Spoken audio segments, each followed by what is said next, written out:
Hi, my name is Marisha, and I'll be reading Ending the Estrangement.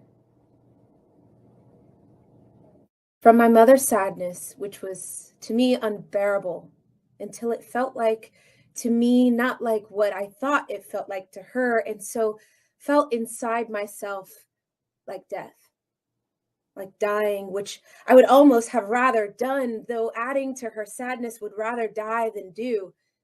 But by sitting still, like what in fact it was a form of gratitude, which when last it came drifted like a meadow lit by torches of cardinal flowers, one of whose crimson blooms, when a hummingbird hovered nearby, I slipped it into my mouth, thereby coaxing the bird to scrawl on my tongue its heart frenzy, its fleet nectar questing song, with whom, with you, dear mother, I now sing along.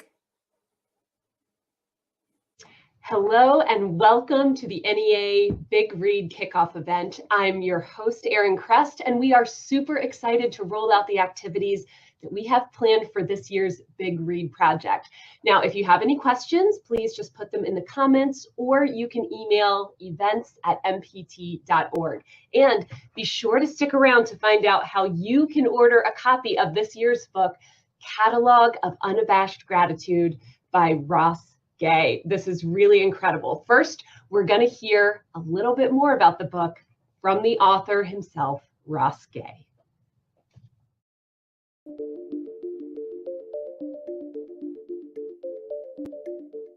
My name is Ross Gay. I'm the author of Catalog of Unabashed Gratitude, and I'm excited that my book's part of the 2022-2023 NEA Big Read. So that book, Catalog of Unabashed Gratitude, I've been told that it's a book about joy. There are poems for loved ones who have died. And there are also poems that are sort of obvious odes and celebrations. Often those things go together in this book. I think often those things go together, but in this book maybe particularly. And it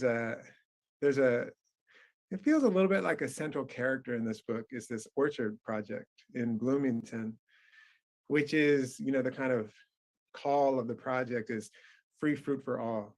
And the orchard is this place, it was a kind of gathering of people most of whom who did not know each other, who figured out how, with the lead of someone named Amy Countryman, under her, it was her idea, and we kind of gathered up with her, and we all gathered up with each other, and we together came up with this orchard, which is just turned 10 years old, and it's very, very abundant, productive fruit.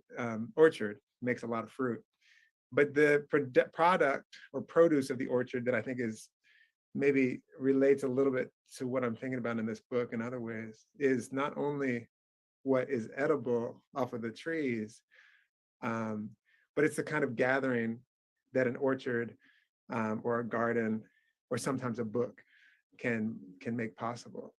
And so for that reason, I think it's important to think about this book in relation to the land and spaces where we kind of come together to figure out how to take care of each other.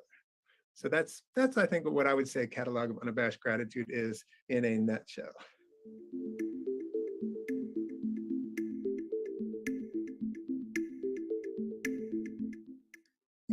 I hope that it's a book of poems that maybe I think a poem can really help us sort of step out of time and be more present to our to the moment. I think poems can do that. I think there are a lot of poems in here about very small things and it means to sort of put a lot of light, a lot of attention to very small things. So in other words, to make radiant and luminous what normally might be considered banal or not that interesting. But I also, kind of above all, I hope this book is in some way, like I said, like a conversation of things, poems that that might encourage people to think about how we care about each other, and that the poems themselves might participate in that caring.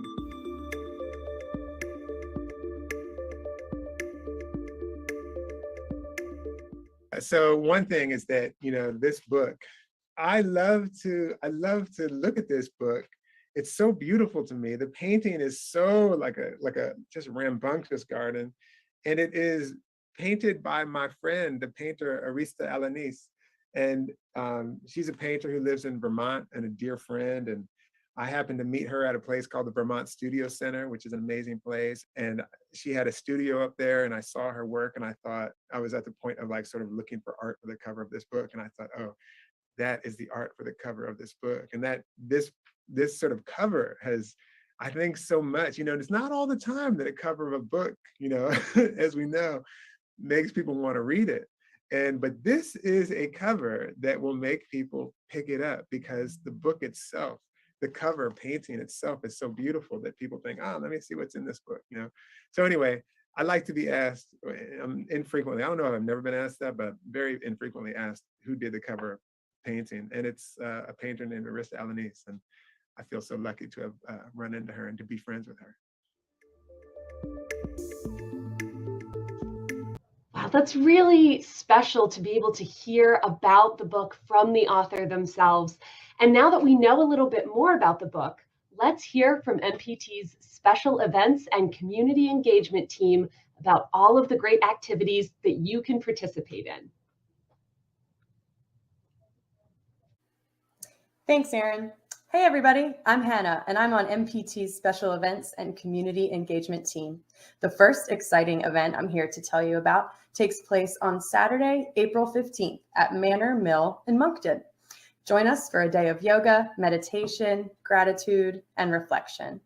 There are 2 time slots available, 9 to 11 a.m. and 12 to 2 p.m. The event is free, but a $3 refundable deposit is required to hold your spot. For more details and to register, click the link in the comments. Next up, I have Kristen here to tell you about our book discussion opportunities. So libraries and community organizations, listen up. Hi, everyone. We also have an excellent opportunity for libraries and community groups. MPT is looking to partner with 5 to 8 literary organizations to host a Big Read book discussion in April or May. These discussions can take place virtually or in person. All partners will receive what we like to call a discussion in a box kit that contains everything you need to host your discussion, including multiple copies of the book to distribute, a discussion guide, event signage, and a $200 honorarium to help cover the cost of your event. MPT will also help cross-promote your discussion. Interested organizations can visit mpt.org/NEA Big Read for more details and to submit a partner application. And if you'd like to participate in a book discussion, please check out mpt.org/NEA Big Read in April for details about book discussions in your area. Up next, I'd like to tell you about our 10 Days of Gratitude Challenge. You may have heard that consistent gratitude practice helps you feel more positive emotions, relish in good experiences, live in the moment, and improve overall health. It sounds amazing, doesn't it? MPT is inviting you to participate in 10 Days of Gratitude. Head over to the Big Read website to register for this free challenge. Participants will receive a 10-day tracker and are tasked to write down one thing that they are grateful for each day for 10 days. You can pick any 10 consecutive days that works for you. Submit your tracker to MPT by May 31st to be entered to win our Gratitude Prize Pack.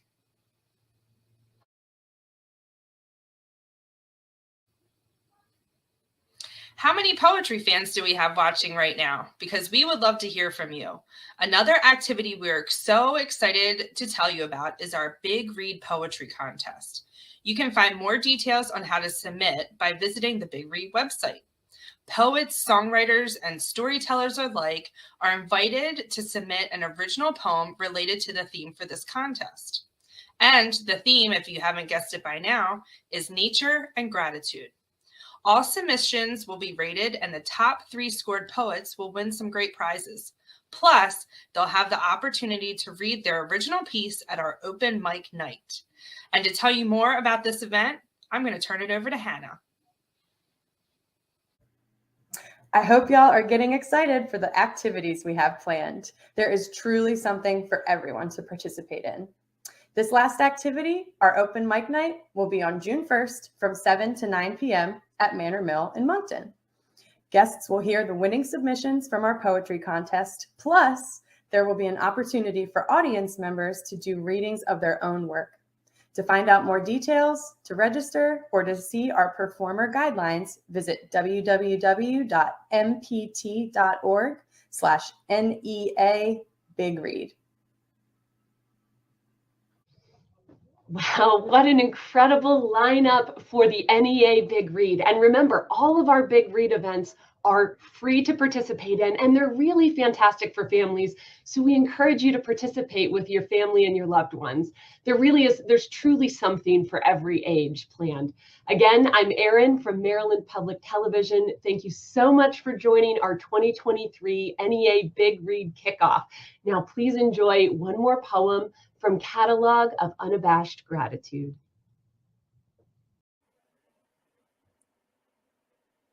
Hi, I'm Nicole Scroggins, and I'll be reading Burial. You're right. The fertilizer's good. It wasn't a gang of dullards came up with chucking a fish in the planting hole. Or some midwife got lucky with the placenta. Oh, I'll plant a tree here. And a sudden flush of quince and jam, enough for months. Yes, the magic dust our bodies become cast spells on the roots, about which a dumber man than me could tell you the chemical processes. But it's just magic to me, which is why a couple springs ago, when first putting in my 2 bare root plum trees out back, I took the jar, which has become my father's house, and lonely for him and hoping to coax him back for my mother as much as me, poured some of him in the planting holes, and he dove and glad for the robust air, saddling a slight gust into my nose and mouth, chuckling as I coughed, but mostly he disappeared into the minor yawns in the earth, into which I placed the trees, splaying wide their roots, casting the gray dust of my old man evenly throughout the whole, replacing them then the clods of dense Indiana soil until the roots and my father were buried, watering it in all with one hand, while holding the tree with the other straight as